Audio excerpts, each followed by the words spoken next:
His hand was still on her face when the room realized who was watching. The waitress didn't flinch, didn't speak, didn't beg, and that silence made the Mafia Boss stop breathing for a second. What happened next wasn't loud, wasn't violent. But someone in that restaurant was already finished. If this story pulled you in, make sure to hit that subscribe button so you never miss what's coming next. I've got another unforgettable story dropping tomorrow. And while you're here, jump into the comments and tell me where you're watching from. I love seeing our community from all around the world. All right, let's get back into it. The chandelier-lit silence of La Couronne, where Manhattan's elite whispered their darkest transactions over truffle-dusted plates, and 20-year Bordeaux exploded with the crack of palm against flesh.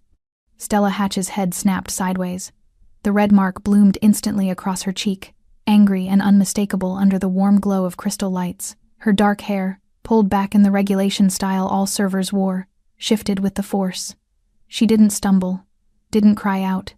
Her hand remained at her side, fingers loose, not even reaching for her face. The dining room froze mid-breath. Table 12, two hedge fund executives negotiating a merger over Dover Sole stopped with forks suspended. Table 9, a silver-haired woman in diamonds, who'd seen 3 husbands into early graves, set down her wine glass with the careful precision of someone who suddenly understood she was witnessing something dangerous. The sommelier, André, stood motionless near the bar with a bottle of Chateau Margaux tilted at 45 degrees, his mouth half open in a question he'd never finish asking. Fred Hinkle, floor manager of La Couronne, withdrew his hand slowly. He smoothed his navy suit jacket with theatrical precision, as if he'd just completed a necessary correction rather than committed assault. His slicked back hair caught the light as he stepped back, creating distance that felt calculated rather than cautious. "When I tell you to replace a water glass," Fred said, his voice carrying across the silent dining room with practiced authority, "I expect it done immediately, not when you feel like it. Not after you've finished chatting with the kitchen staff. Immediately." Stella said nothing. She straightened her white server's uniform, the kind with the stiff collar and short sleeves that made everyone look vaguely medical, and adjusted the small name tag pinned above her heart. Her hands didn't shake. Her breathing remained steady. She looked at Fred with eyes that registered him the way you'd register a stain on the carpet. Unfortunate, but not worth extended contemplation. The fabrication was obvious to anyone paying attention. Stella had replaced that water glass 6 minutes ago. Fred had been watching her all evening, waiting for an excuse, and when none materialized, he'd invented one. But in La Couronne, truth mattered less than hierarchy. Fred took another step back, scanning the room with the confidence of a man who believed proximity to power granted immunity. His gaze swept past the frozen guests, past the terrified servers clustered near the kitchen doors, past the bartender who'd stopped mid-pour. His gaze slid past table 7, and that's where Fred Hinkle made his fatal error. Sebastian Perez sat alone at the corner table, the one positioned to observe the entire dining room without being obviously observed in return. He wore a black suit with no tie, the collar of his shirt open just enough to reveal the edge of a tattoo that crept up from his collarbone, the kind of ink that meant things, that told stories most people weren't cleared to hear. His dark hair was groomed back severely, emphasizing the sharp angles of his face. His expression hadn't changed since the slap. He hadn't flinched, hadn't reacted, hadn't moved at all except to set down his glass of scotch with a control that bordered on ceremonial. Sebastian Perez didn't look angry. He looked interested. His eyes weren't on Fred. They were on Stella. Specifically, on the way she stood, weight balanced, shoulders level, breathing measured. On the way her silence wasn't submission, but calculation. On the red mark spreading across her cheek and the complete absence of tears. Most people, when struck, either collapse or explode. Stella Hatch did neither. She waited. Not the waiting of someone hoping for rescue. The waiting of someone deciding whether a response was worth the energy expenditure. Sebastian had built an empire reading body language faster than most people read headlines. He knew fear, real fear, and this wasn't it. This was something rarer. This was someone who'd already survived worse and filed this incident underhandled. Fred cleared his throat, reclaiming the room's attention. Everyone can return to their meals. The issue is resolved. Slowly, carefully, the dining room began to breathe again. Conversations restarted in hushed tones. Silverware clinked against porcelain. André the sommelier finished his pour with trembling hands. But something had shifted. The guests who really knew what kind of establishment La Couronne was, The ones who understood that this restaurant existed because certain men needed neutral territory to discuss things that couldn't be discussed in offices or homes. Those guests kept glancing at table 7. Sebastian Perez still hadn't moved. Fred gestured toward the kitchen with a sharp flick of his wrist. "Back to work, Stella. And if I see another—" "Excuse me." The voice came from table 7. Not loud, not aggressive, just 2 words delivered with the kind of quiet that made people stop talking immediately. Sebastian Perez was standing now. His movements were economical, precise. He buttoned his suit jacket with one hand, the gesture almost casual. Almost. "Mr. Perez," Fred said, his voice brightening with the desperate cheerfulness of a man suddenly remembering who he was addressing. "I apologize for the disruption. Sometimes staff require firm. Come here." Fred hesitated. It was the first crack in his armor, visible only for a second before he plastered the smile back on and crossed the dining room. He moved with the false confidence of someone who'd convinced himself that being in the same room as powerful men made him powerful by association. He stopped 3 feet from Sebastian's table. Sebastian didn't sit back down. He stood there, studying Fred with the same focus he'd given Stella, but where his observation of her had been assessing, his observation of Fred was diagnostic, like a doctor examining something malignant. "What's your name?" Sebastian asked. "Fred Hinkle, sir. I'm the floor manager here at La Couronne. I've had the pleasure of serving you on several." "The woman you just hit." Fred blinked.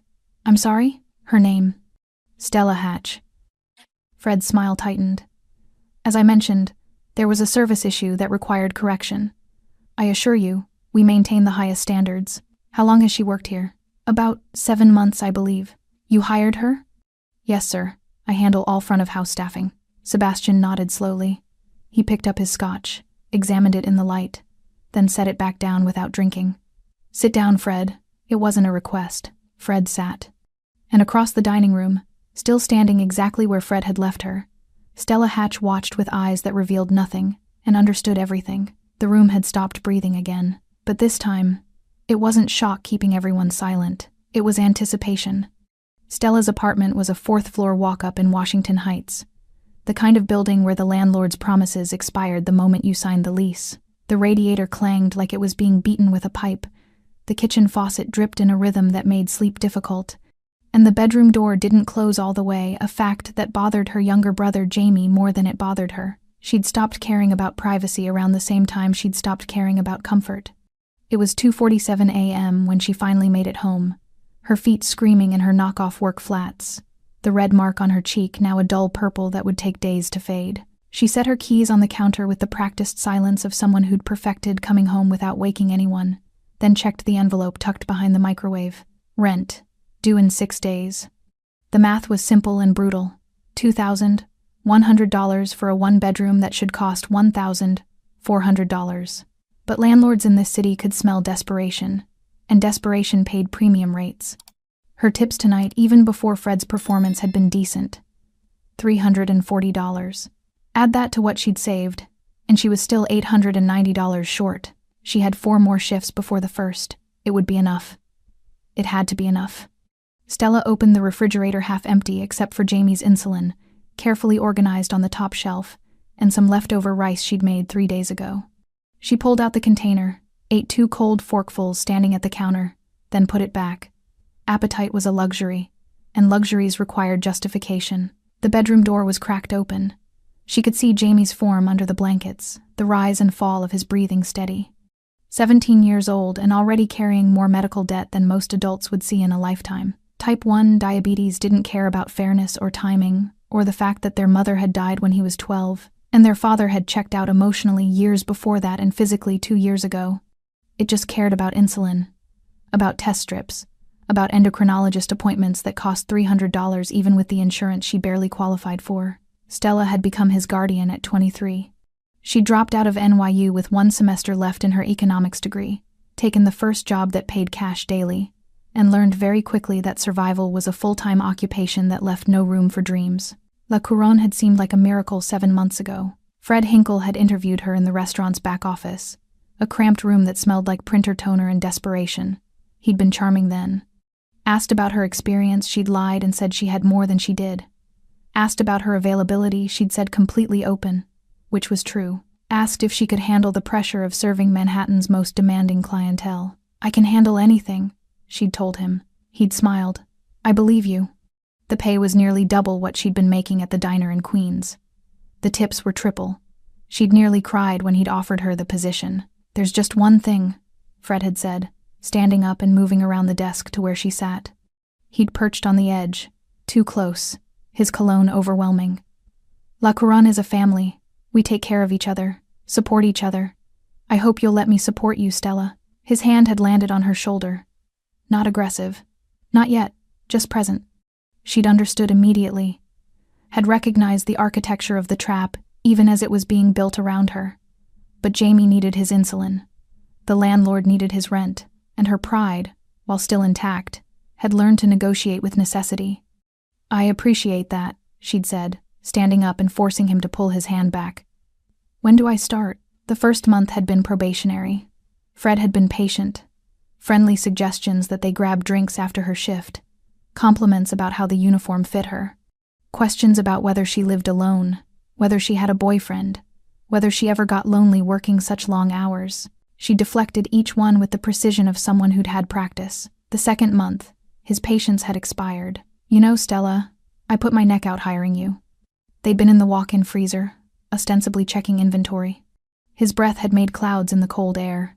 "You didn't have the experience we usually require. I took a chance because I saw something special in you. I appreciate the opportunity," she'd said, not looking at him, counting wine bottles that didn't need counting. "I'd hate for this not to work out. For you to have to go back to wherever you were before." The threat was spoken in kindness. That's what made it effective. She'd turned to face him then, her expression carefully neutral.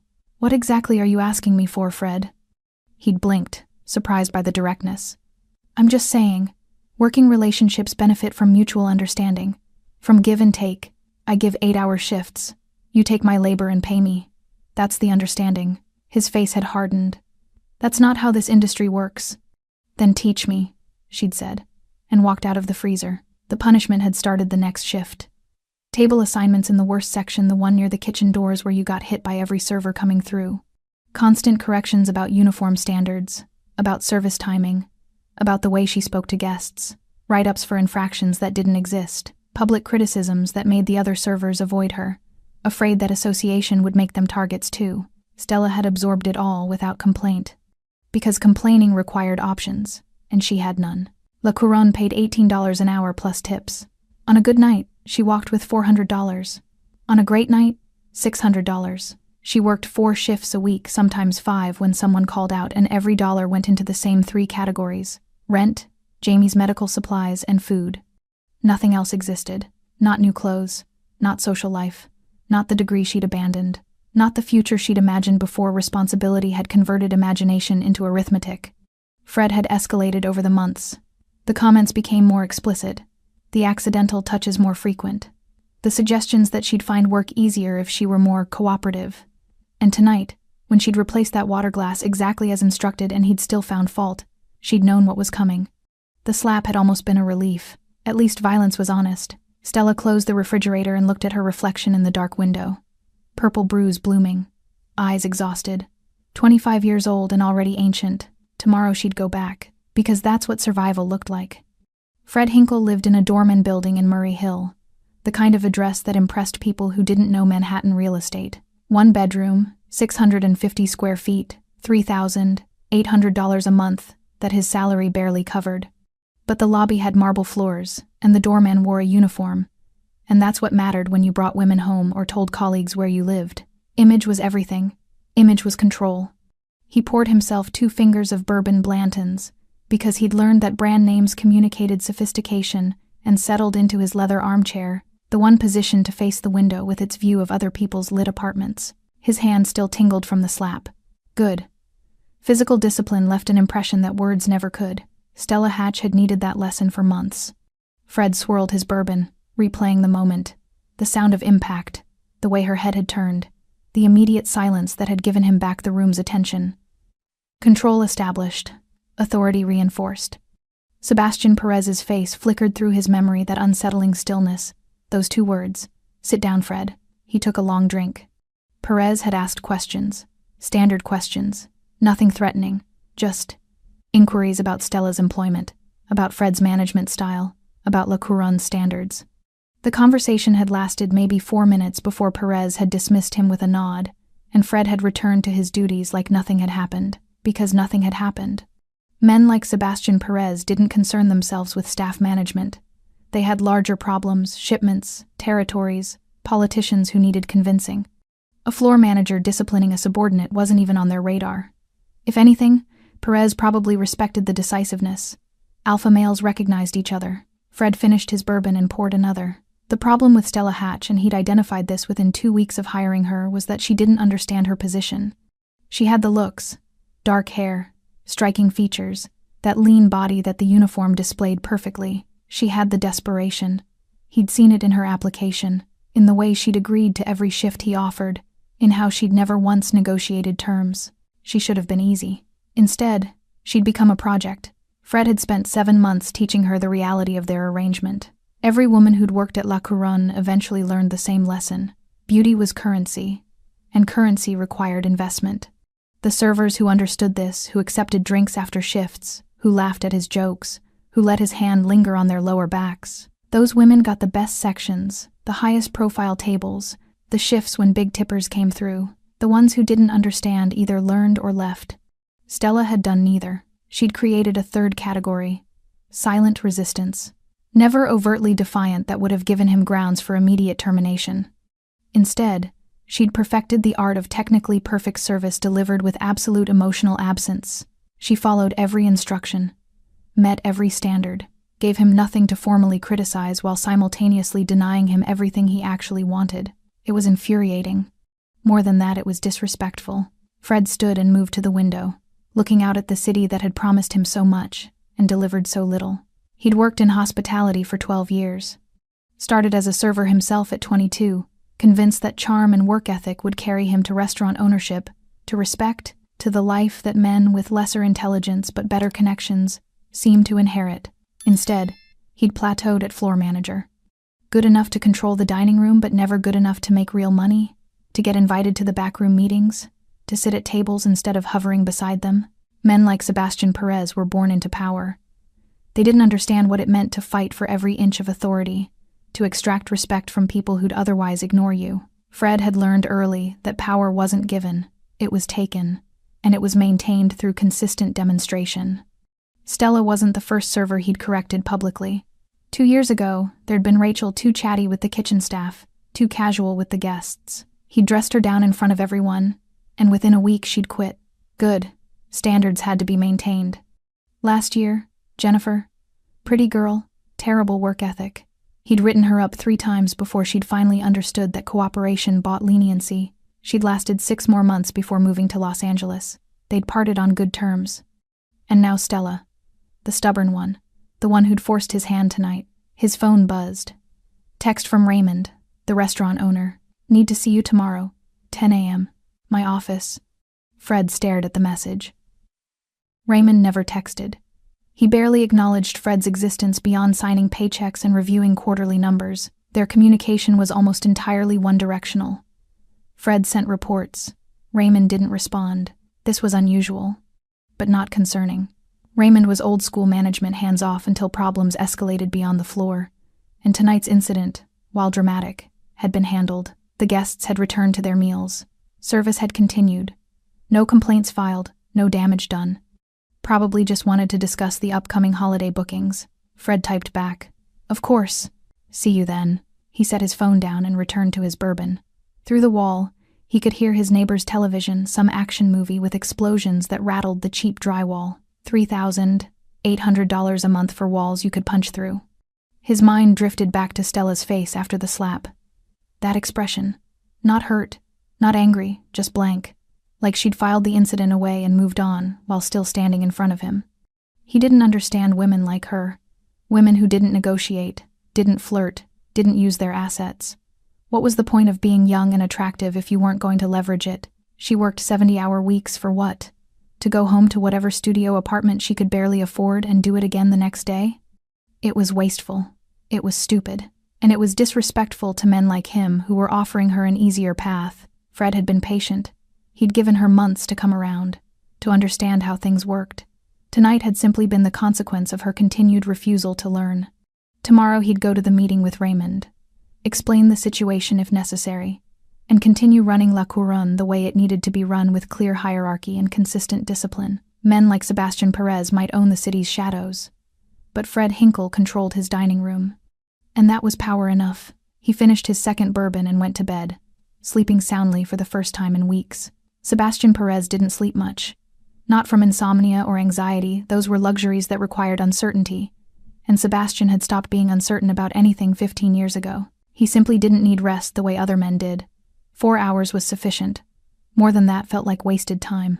At 3:30 a.m., he sat in the study of his Tribeca penthouse, a glass of water on the desk beside him, reviewing contracts that wouldn't exist by morning.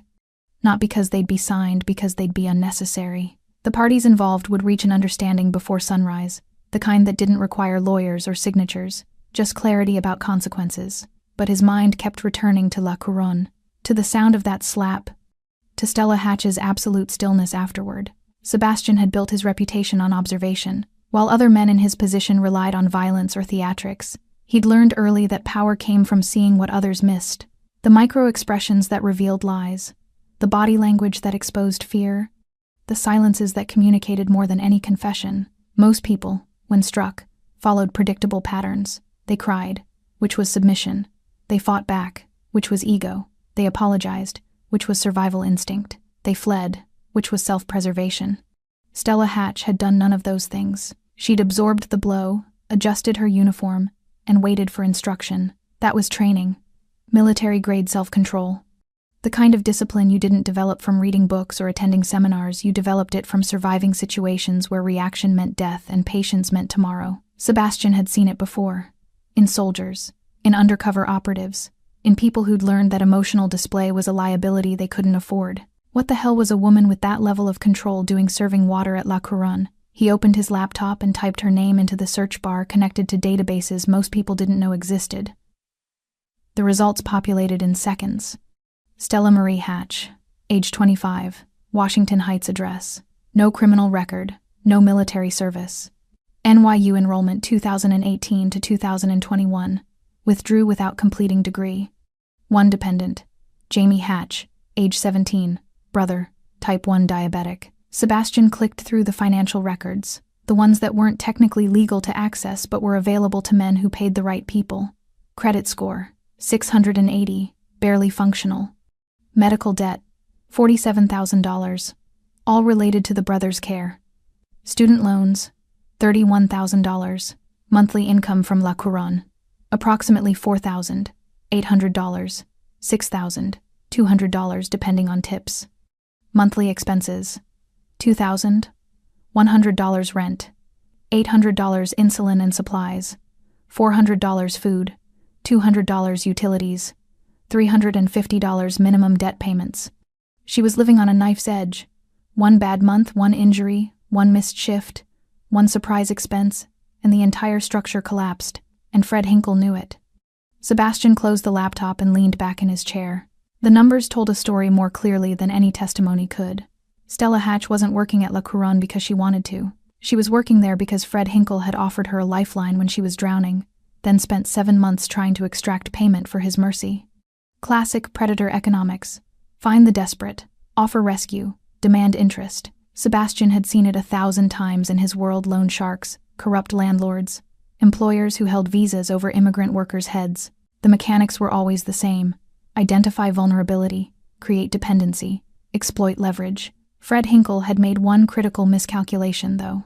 He'd assumed that desperation equaled weakness. Sebastian stood and walked to the floor-to-ceiling windows overlooking the Hudson. The city was still dark, the river a black ribbon reflecting scattered lights. Somewhere out there, Stella Hatch was probably awake too, calculating her own numbers, figuring out how to make the math work for another month. He respected that. Respected the mathematics of survival, the cold pragmatism required to sacrifice pride for continuation. Most people couldn't do it. They'd rather collapse dramatically than endure methodically, but respect wasn't the same as intervention. Sebastian's world operated on clear principles. He didn't involve himself in civilian matters, didn't play hero, didn't rescue people from their own choices. His focus was on maintaining order within his sphere of influence, ensuring that agreements were honored, that territory was respected, that challenges to his authority were met with proportional response. A floor manager abusing his staff wasn't Sebastian's problem, except it had happened in front of him. In a restaurant where Sebastian's presence meant something, where his patronage provided legitimacy, where his approval translated to safety, La Couronne existed in the gray space between legitimate business and criminal enterprise, a neutral ground where deals could be discussed without surveillance, where men could eat dinner without worrying about federal wiretaps. Sebastian's continued presence at La Couronne was an endorsement, an implicit guarantee that the establishment operated under certain protections, and Fred Hinkle had committed assault in that protected space, had assumed that Sebastian wouldn't notice or wouldn't care. That assumption required correction. Sebastian returned to his desk and made a phone call. It was answered on the first ring despite the hour. Yes? The voice belonged to Gregor, his head of security and the man who'd been sitting 2 tables away at La Couronne, watching the room while Sebastian dined. The floor manager at La Couronne, Fred Hinkle. I need full background by noon. Employment history, financial records, criminal record if any, known associates, patterns of behavior. Understood. And the server? Stella Hatch. Same information. A pause. Both files? Yes. Should I? Just information. Nothing else yet. Understood. Sebastian ended the call and checked his watch. 4:17 a.m. In 6 hours, he had a meeting with a city councilman who'd been accepting bribes from a rival organization. That situation required careful handling. The councilman was useful, but needed to understand whose protection he actually operated under. After that, a lunch with his accountant to discuss the quarterly reports from his legitimate businesses. The restaurants, the construction company, the consulting firm that didn't actually consult but provided excellent money laundering infrastructure. Then at 3 p.m., he'd receive Gregor's files and decide what, if anything, Fred Hinkle's correction would look like. Sebastian didn't make impulsive decisions. Impulse was for men who didn't understand that every action created ripples, and ripples could become waves if you weren't paying attention. But he'd already made one decision, even if he hadn't articulated it yet. Fred Hinkle had revealed himself as a particular type of predator, the kind that operated in plain sight, that weaponized authority, that mistook institutional position for actual power. Men like that created instability. They made people desperate, and desperate people made unpredictable choices. They damaged the social infrastructure that allowed places like La Couronne to function, and Sebastian Perez didn't tolerate threats to infrastructure. Not from rivals, not from law enforcement, and certainly not from middle management sociopaths who thought slapping a waitress demonstrated strength. He finished his water and stood. The city was beginning to lighten that gray pre-dawn that came before actual sunrise. In a few hours, millions of people would wake up and go to work, most of them never knowing how close they lived to the machinery that actually ran things. Stella Hatch knew, though. She'd been living inside that machinery for 7 months. And tonight, Sebastian thought, she'd finally attracted the attention of someone who understood exactly how it worked. Sebastian arrived at La Couronne at 6:45 p.m. the following evening, exactly 15 minutes before his usual reservation time. The early arrival was deliberate. He wanted to observe the pre-dinner choreography, how the staff moved, how Fred Hinkle operated when he thought no one important was watching. Gregor had delivered the files at noon, and Sebastian had spent 2 hours reading them in his office while his lunch grew cold. Fred Hinkle's background was exactly what Sebastian had expected. A pattern of complaints from former employees at 3 previous restaurants, all withdrawn or settled quietly. 2 harassment claims that disappeared after the women stopped showing up for mediation. Financial records showing a man living slightly beyond his means, constantly leveraging credit to maintain an image he couldn't actually afford. A predator operating in the open because he'd learned that institutions protected men in his position more reliably than they protected the people he targeted. Stella Hatch's file was different. Straight-A student through high school, full scholarship to NYU. Economics major with a 3.8 gigapascals until her mother's death, then a gradual decline as she took on more work hours. Complete withdrawal spring semester 2021, 3 months after her father abandoned the family. Custody petition for her brother filed 2 weeks later. Every job since then had been survival-focused, highest pay, most hours, fastest tips, no criminal record, no drama. Just a 25-year-old woman moving through the world like someone crossing a frozen lake, every step carefully tested before committing weight. Sebastian watched through the restaurant's front windows as servers prepared for evening service. White uniforms moving efficiently through the dining room, adjusting place settings, folding napkins, checking candles.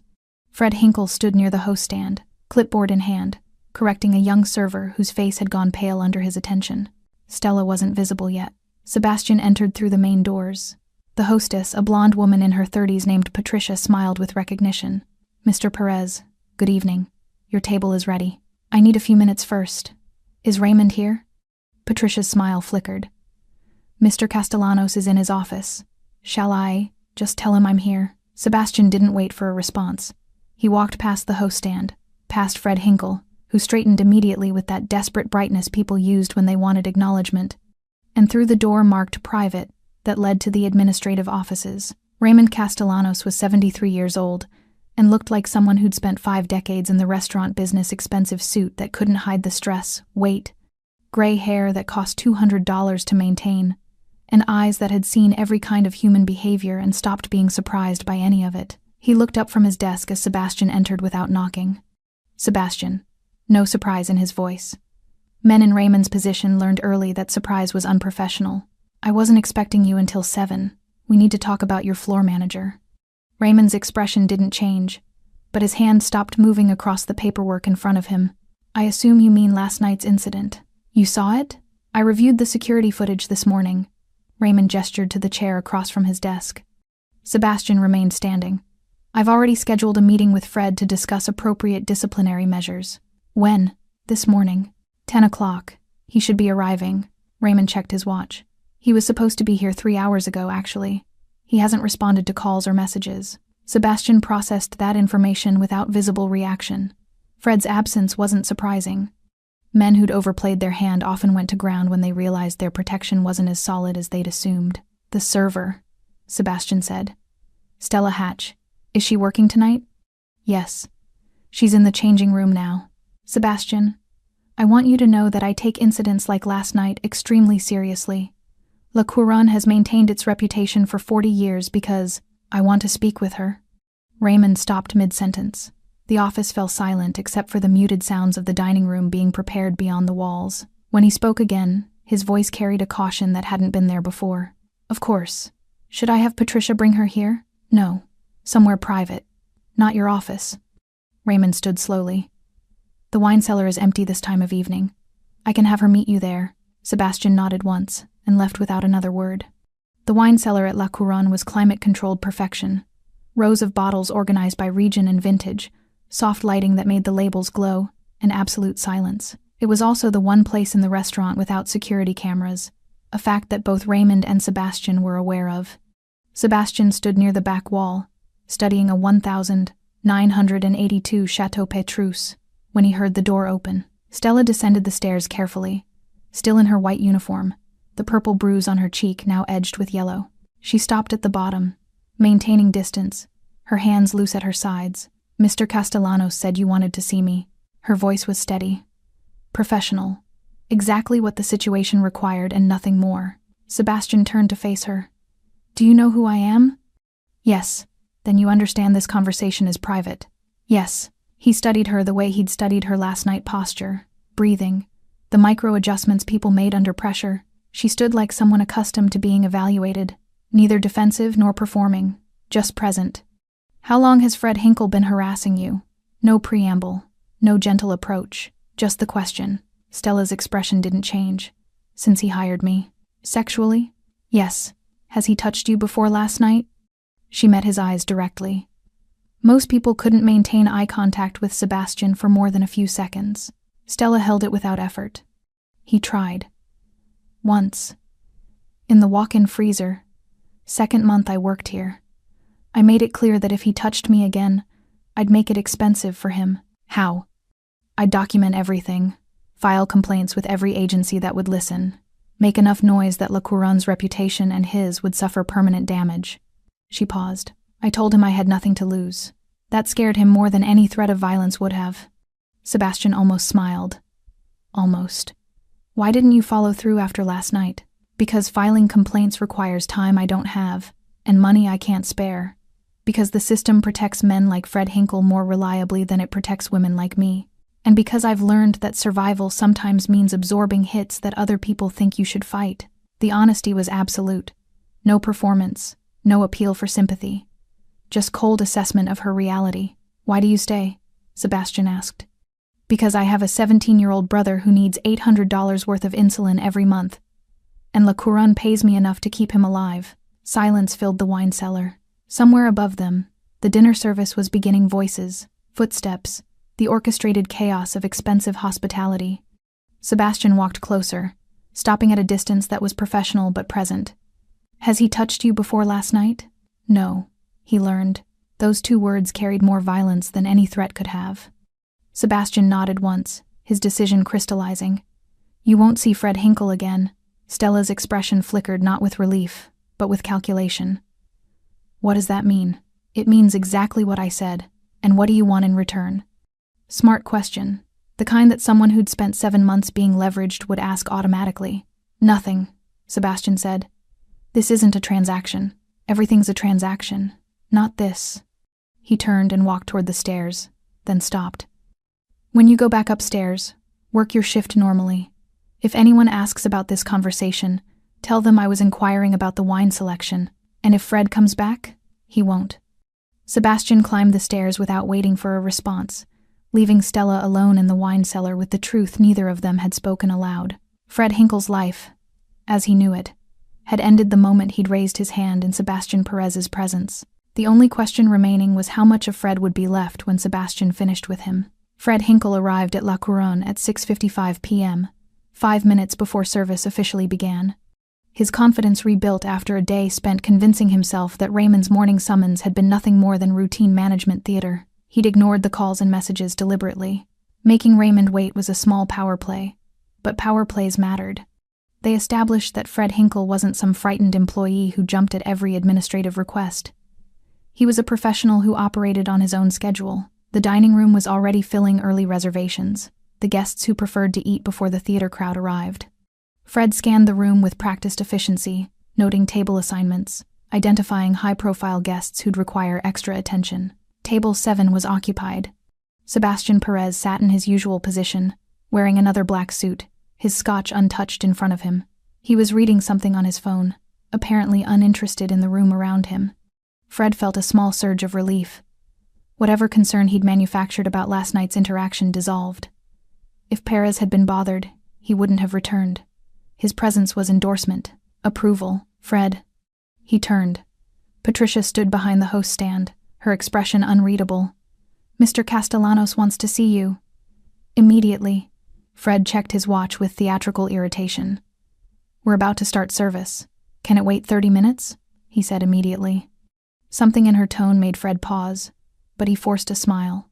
Of course. Tell him I'll be right there. He adjusted his tie and headed toward the administrative offices, mentally preparing his explanation for the morning's absence. A family emergency, completely unavoidable. He'd been meaning to call, but the situation had been so consuming. Raymond's office door was open. Fred stepped inside and stopped. Raymond sat behind his desk, but he wasn't alone. 2 men in suits stood against the wall, not restaurant staff, not guests. Their posture was too alert, their attention too focused. Security, Fred realized, but not La Couronne's usual security. Close the door, Fred, Raymond said.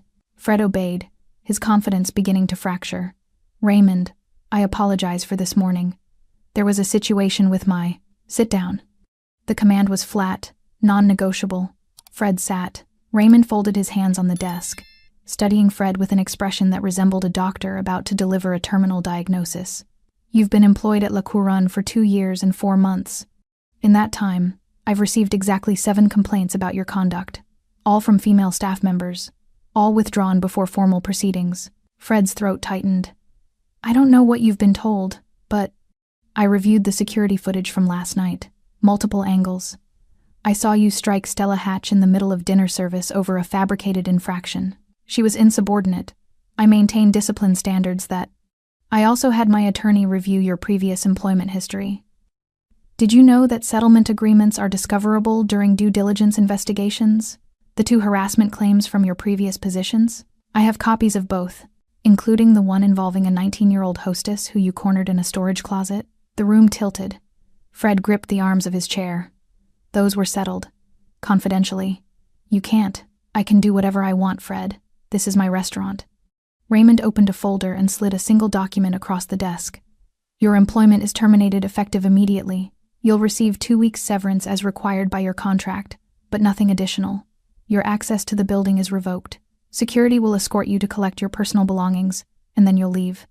Fred stared at the termination letter, his mind racing. This was wrong. This was an overreaction. One incident, one moment of necessary discipline, and Raymond was destroying his career? "This is because of Sebastian Perez," Fred said, his voice hardening. "He complained. One of your guests, someone who probably has his own." "Mr. Perez didn't complain," Raymond interrupted. "He inquired. He asked questions about your employment history and your management style. I conducted my own investigation based on those questions and didn't like what I found. I want to speak to a lawyer." "You're welcome to. The termination is legal and documented." "But Fred?" Raymond leaned forward. "If you pursue any action against La Couronne, I will ensure that every restaurant in this city knows exactly why you were fired. I will personally call every owner I know, and I know all of them, and I will tell them about the pattern of harassment, about the settlements, about last night's assault." Fred stood abruptly, his chair scraping backward. "You can't blacklist me. That's illegal. It's not blacklisting. It's professional networking. It's me protecting my colleagues from a liability I failed to identify sooner." The two security men stepped away from the wall, positioning themselves between Fred and Raymond's desk. "Get your belongings," Raymond said. "You have 5 minutes." Fred moved through the administrative corridor in a daze, the security men flanking him like he was a criminal. His office, a closet-sized space with a desk and a filing cabinet, felt like a museum exhibit of a life that no longer existed. He grabbed his laptop, a framed photo of himself at some restaurant industry award ceremony, and a box of business cards that were now worthless. "Time's up," one of the security men said.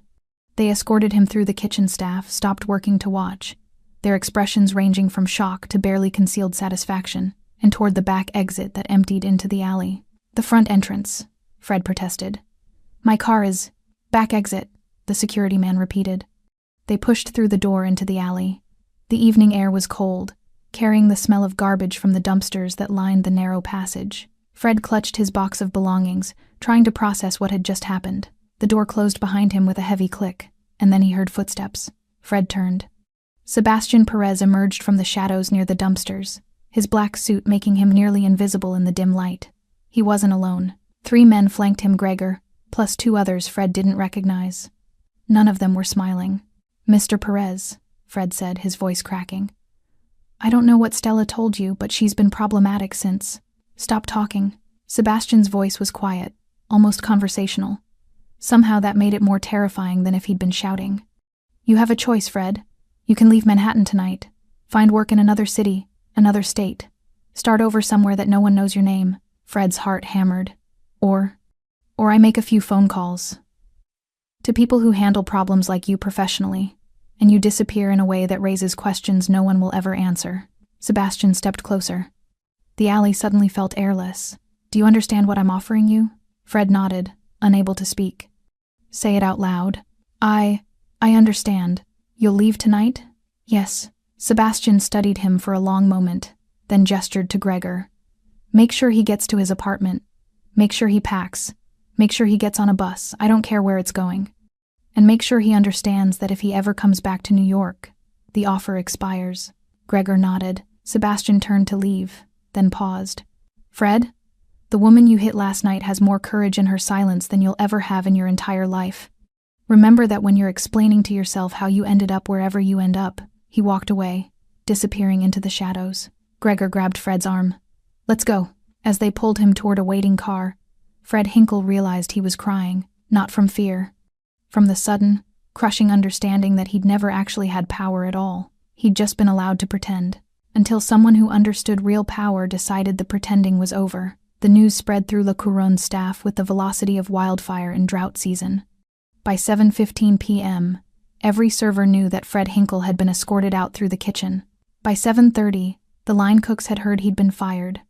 By 8, when Stella returned from the wine cellar and resumed her section, the entire restaurant understood that something seismic had shifted in the building's foundation. What they didn't know, what they could only speculate about in hurried whispers near the coffee station, was why. Stella moved through her tables with the same efficient precision she always had. Table 14 needed water refills. Table 16 had questions about the halibut preparation. Table 11 wanted recommendations for dessert wine. She delivered each interaction with professional courtesy, her bruised cheek visible under the soft lighting but her demeanor unchanged. The other servers watched her differently now. Jessica, who'd worked at La Couronne for 3 years and had learned to avoid Fred's attention through strategic invisibility, approached Stella near the kitchen doors. "Is it true?" she whispered. "That he's actually gone?" Stella didn't slow her movement, didn't acknowledge the question as significant. "That's what I heard. Did you?" Jessica stopped, recalibrating. "Did something happen?" "He got fired for violating restaurant policy." Stella's voice was flat, factual. "That's all I know." It wasn't all she knew, but it was all she was willing to say. Jessica nodded slowly, processing. "I'm glad he was." She couldn't finish the sentence, didn't need to. Stella touched her arm briefly, the gesture lasting less than a second, then continued to her section. At table 7, Sebastian Perez was dining alone. He'd ordered the ribeye, medium rare, but had barely touched it. His attention appeared focused on his phone, scrolling through messages.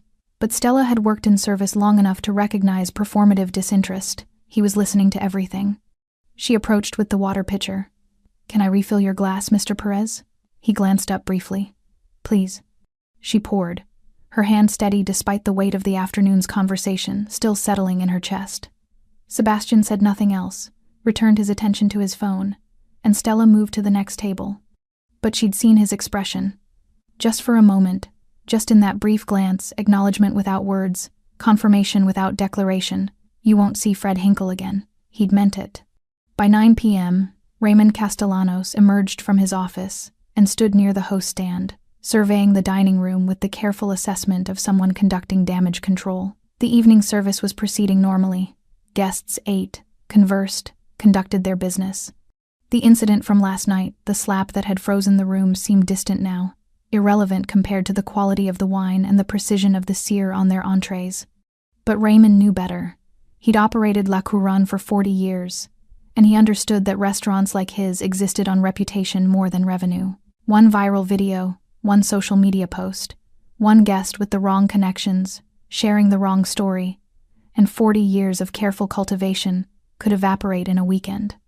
Sebastian Perez's inquiry had been a gift, actually. A warning delivered gently enough to allow correction before consequences became permanent. Raymond caught Stella's eye as she passed. "Miss Hatch, a moment." She approached, her expression neutral. "Yes, Mr. Castellanos? I want to apologize for last night's incident. It was inexcusable, and it should never have happened in my establishment." Stella studied him with eyes that Raymond suddenly realized were far more perceptive than he'd given her credit for. "Thank you. I've terminated Mr. Hinkle's employment. He won't be returning." "I heard." Raymond hesitated. Apologies were strategic in his world, calculated to achieve specific outcomes. But something about Stella's stillness made strategy feel inadequate. "You've been working here for 7 months, he said. "In that time, you've maintained perfect service standards despite—" He stopped. "Despite harassment, despite abuse, despite conditions that would have made most employees quit or file lawsuits, despite difficult circumstances." "I need the job," Stella said simply. "I'm increasing your hourly rate to $22, effective immediately, and I'm moving you to Section A." Section A was where the highest profile guests sat, the tables that generated $500 tips on a regular Tuesday, the territory that servers fought for through seniority and favoritism. Stella's expression flickered, surprise quickly controlled. "That's not necessary. It's not a favor. It's a correction. You should have been there months ago."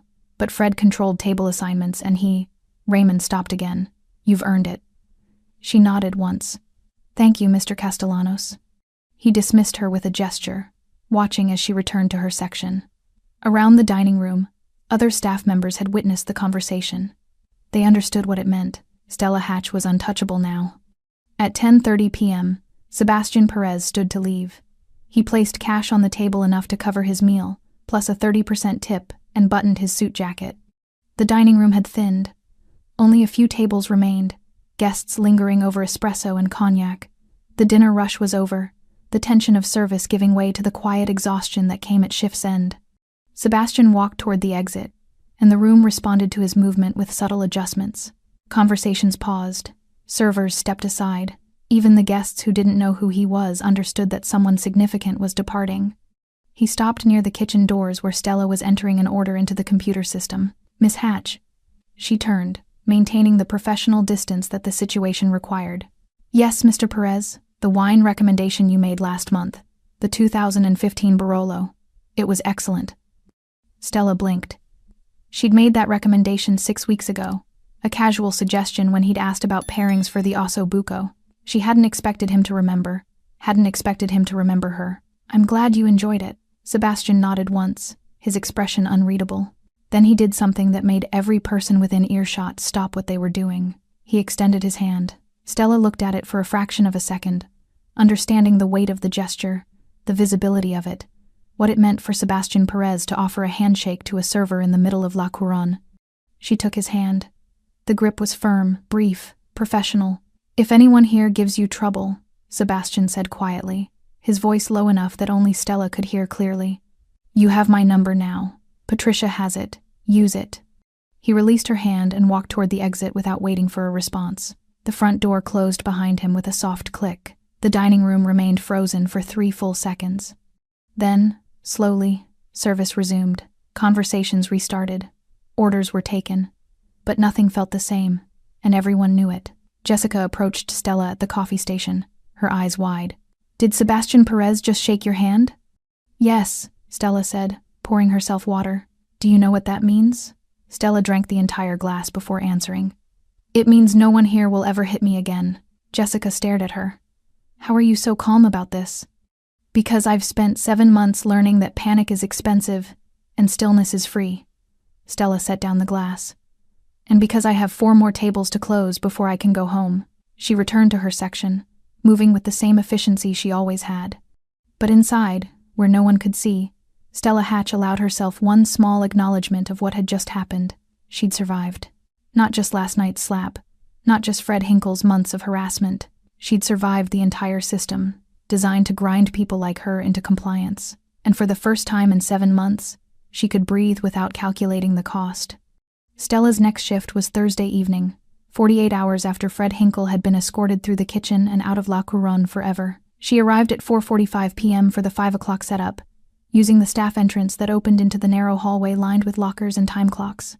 The usual pre-shift sounds filled the space, servers changing into uniforms, kitchen staff prepping stations, the distant clatter of dishes being organized for evening service. But something was different. The conversation stopped when she entered. Not hostile silence. Not pitying silence. Something else entirely, a collective acknowledgement that couldn't be expressed through words but saturated the air like humidity before a storm. Jessica was tying her apron, her locker open beside Stella's. Hey, Stella replied, opening her own locker and retrieving her uniform. "Section A assignments are posted," Jessica said carefully. "You're on table 7. Stella paused mid-motion. Table 7 was Sebastian Perez's table, the power table, the position that every server with 3+ years seniority had been competing for since the restaurant opened. "Raymond told me about Section A," Stella said, pulling out her uniform. "I didn't realize he meant Table 7 and everything around it," Jessica interrupted. "Tables 5 through 9. The entire northwest corner. That's prime real estate." Michael, a server who'd worked at La Couronne for 5 years and had been angling for Section A since his 2nd month, appeared in the doorway. He was 43, professionally efficient, and had perfected the art of competitive courtesy. He looked at Stella without hostility. "Congratulations on the section assignment." Stella studied him, searching for sarcasm or resentment. Found neither. "Thank you." "Fred played favorites," Michael continued. "Gave sections based on personal preference instead of merit. Raymond's correcting that. You've earned it." He left before Stella could respond. Jessica leaned closer, lowering her voice. "Everyone knows what Fred did. Not just to you, to all of us. The constant corrections, the impossible standards, the way he'd humiliate people during rush." She paused. "No one's sad he's gone."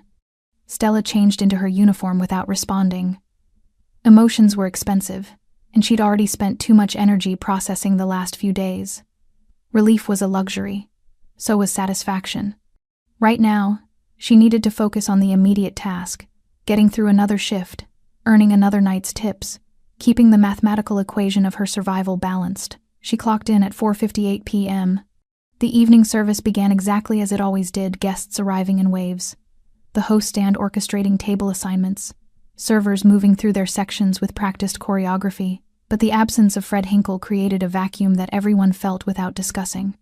Raymond had assumed temporary floor management responsibilities, moving through the dining room with the measured authority of someone who'd done this job decades ago and could still do it when necessary. He didn't micromanage, didn't hover, didn't correct servers over imagined infractions. He simply ensured that standards were maintained and guests were satisfied. The difference was profound. Stella worked table 7 and its surrounding assignments with the same efficiency she'd brought to every shift, but without the constant surveillance she'd grown accustomed to. No one was watching her specifically. No one was inventing mistakes. No one was waiting for her to fail so they could document her inadequacy. She could just work. Table 7 remained empty until 7:30 p.m., when Sebastian Perez arrived with 2 associates, men in expensive suits, who carried themselves with the controlled alertness of people accustomed to violence. They didn't speak loudly, didn't draw attention, but every staff member noticed their presence immediately. Stella approached with menus and water. "Good evening, Mr. Perez." Sebastian glanced up briefly. "Good evening, Miss Hatch." No extended conversation, no meaningful looks, just professional acknowledgement. She took their drink orders, scotch for Sebastian, vodka martinis for his associates, and returned to the bar. As she waited for the bartender to prepare the drinks, she caught Patricia watching her from the host stand. The older woman offered a small nod. Not congratulatory, just confirmation of something unspoken. Stella returned the nod and carried the drinks to table 7. By 9 p.m., the dining room had reached that post-rush equilibrium where guests lingered over dessert and final drinks, conversation softening into the satisfied exhaustion that came after good food and successful negotiations. Stella's tips for the evening were already approaching $400, and she still had 3 tables finishing their meals. Section A was everything the other servers had said it would be: high-profile guests, who tipped well, who understood restaurant etiquette, who didn't create problems because problems were beneath them. She was clearing table 8 when Raymond appeared beside her. "A moment," he said quietly. They stepped into the narrow alcove near the wine storage, away from guest visibility. Raymond held a manila envelope, his expression businesslike but not unkind. "Your pay increase is effective as of last shift," he said, handing her the envelope. "This contains the updated employment contract and documentation of your new section assignment. Standard Section A protocol includes priority scheduling and automatic inclusion in private event staffing, which pays additional hourly rates." Stella opened the envelope, scanning the contract. $22 hourly, Section A designation, priority scheduling that guaranteed minimum 4 shifts weekly. The math recalculated instantly in her mind. Base pay increase of $640 monthly. Tips in Section A averaging $500 nightly instead of $350. Private events adding potential $200 $300 weekly. Her financial equation had just shifted from barely sustainable to actually manageable. "Thank you," she said, meaning it more than Raymond could understand. "You've been a model employee despite challenging circumstances," Raymond replied. "That's not common. Most people either quit or become problems themselves. You did neither." He paused, and something in his expression softened slightly. "Fred Hinkle created a toxic environment that I should have identified and corrected sooner. That failure is mine, not yours. This," he gestured to the envelope, "is not compensation for what you endured. It's what you should have had from the beginning." Stella nodded once. "I understand. If you ever have concerns about working conditions or treatment from staff or guests, you come directly to me. Not a manager. Me. Is that clear?" "Yes, Mr. Castellanos." He dismissed her with a slight gesture, and Stella returned to her section. Table 7 was settling their bill. Sebastian had left cash, as always, enough to cover the meal plus 30%. His associates had already departed, and he was buttoning his suit jacket, preparing to leave. He caught her eye across the dining room, didn't smile, didn't gesture, just maintained eye contact for exactly 2 seconds, long enough to communicate acknowledgement, brief enough to avoid creating spectacle. Then he walked toward the exit and disappeared into the Manhattan night. Stella cleared table 7, pocketing the tip and resetting the table for tomorrow's service. Her cheek still ached where the bruise was fading. Her feet hurt from 8 hours of constant movement. Her exhaustion was the kind that would take more than one good night's sleep to resolve. But for the first time in 7 months, she wasn't calculating how many more shifts she could endure before something inside her broke. She was calculating how much money she could save now that the equation had finally shifted in her favor. And that difference between enduring and building felt like breathing after being underwater too long. Fred Hinkle's apartment in Murray Hill sat empty for 3 days before the landlord noticed. The doorman, a retired cop named Luis who'd worked the building for 12 years, mentioned it to the building manager on Monday morning. "That guy in 4F? The one who always wanted me to remember his name? Haven't seen him since Thursday." The building manager, more concerned with lease violations than tenant welfare, checked the records. Rent was paid through the end of the month. No complaints filed. No reason to investigate. Fred's absence created a small void in the building's ecosystem that closed almost immediately. The yoga instructor in 4G stopped hearing his television through the walls. The couple in 4E no longer encountered him in the hallway, making observations about the wife's appearance that her husband pretended not to hear. The building improved marginally through subtraction. At La Couronne, Fred's absence was more complicated. The staff had questions that Raymond Castellanos answered with carefully calibrated transparency. Fred had been terminated for violations of restaurant policy and professional conduct standards. The decision was final. No, he would not be returning.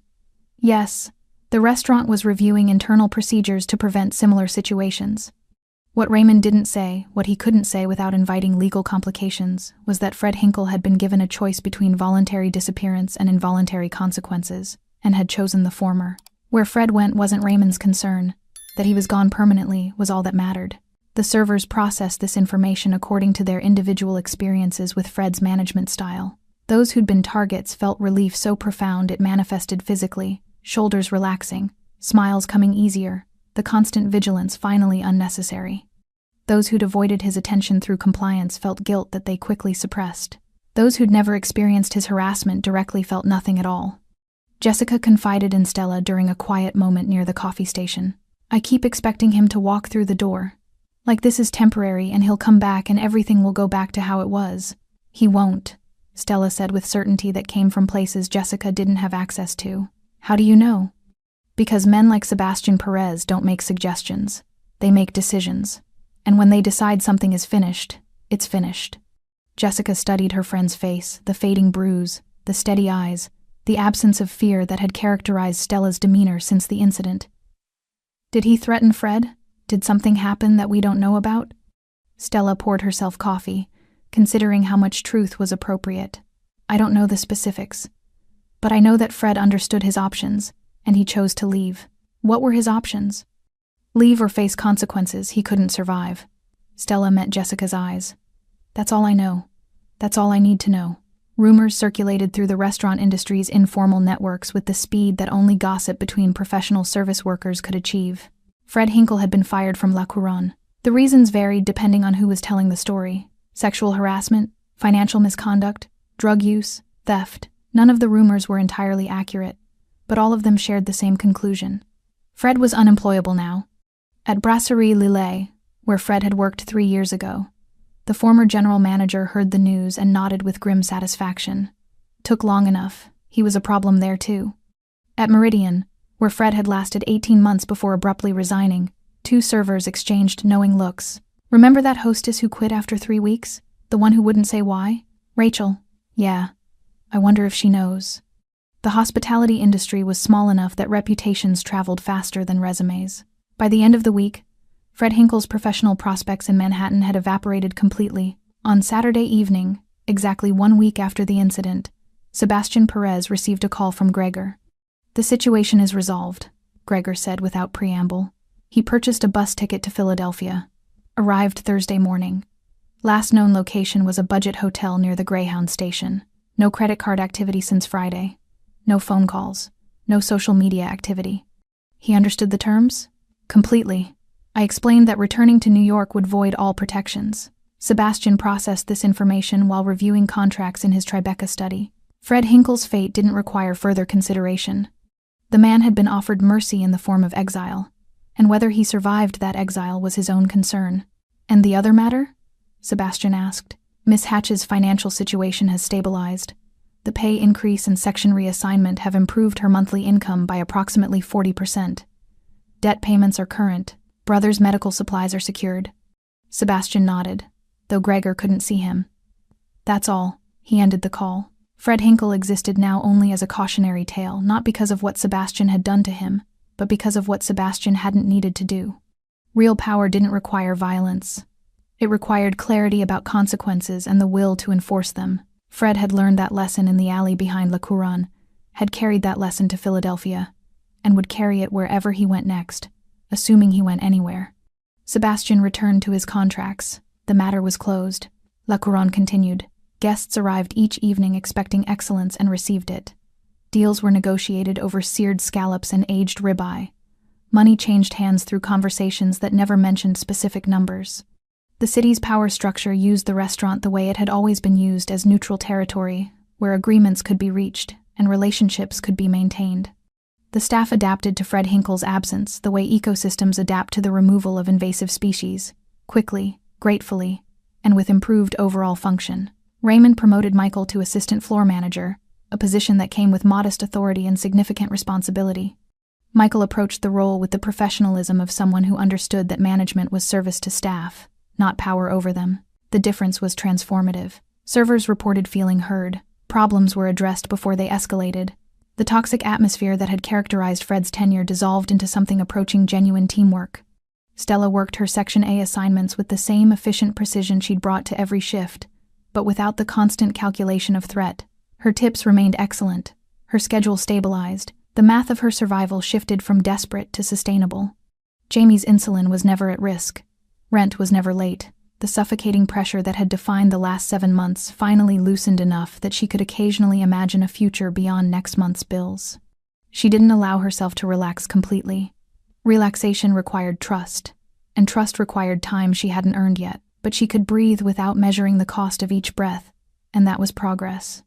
Sebastian Perez continued dining at La Couronne every Tuesday and Thursday, his presence as regular as the chandeliers and as predictable as the evening service schedule. He never referenced the incident with Fred Hinkle, never asked Stella about her improved circumstances, never sought acknowledgement or gratitude for his intervention. He simply existed in the space, conducting his business, maintaining his routines, and through his presence alone ensuring that certain standards were maintained and certain behaviors remained unacceptable. The message was clear to everyone who understood how power actually functioned. La Couronne operated under specific protections, and those protections extended to the people who worked there. Stella served his table without ceremony, took his orders, delivered his meals, cleared his plates. Their interactions remained professional, brief, and devoid of the weight that outsiders might have expected given what had transpired. But everyone who worked at La Couronne understood what Sebastian's continued patronage meant. It meant that what happened to Fred Hinkle wasn't an aberration. It was a precedent. It meant that certain lines, once clearly established, would be enforced without negotiation. It meant that the people who served Manhattan's elite were not invisible, were not disposable, were not acceptable targets for those who mistook institutional position for actual power. 3 months after Fred Hinkle's termination, a new floor manager arrived at La Couronne. His name was David Toney, and he came with impeccable references from 2 Michelin-starred establishments and a management philosophy that prioritized staff development over authoritarian control. On his second day, Raymond pulled him aside for a private conversation in the office. "There are certain standards at La Couronne that go beyond service excellence," Raymond said, his tone carrying the weight of recent experience. "How you treat staff isn't just an internal matter. It's a reflection of this establishment's values and a signal to the guests about what kind of business we operate." David nodded, his expression attentive. "We had a situation recently," Raymond continued carefully. "A manager who created a hostile environment.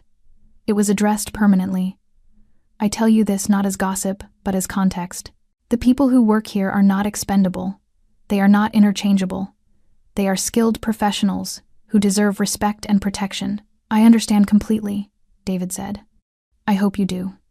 Because one of our regular guests takes that standard very seriously, and his attention, once earned, is never forgotten." Raymond didn't need to specify which guest.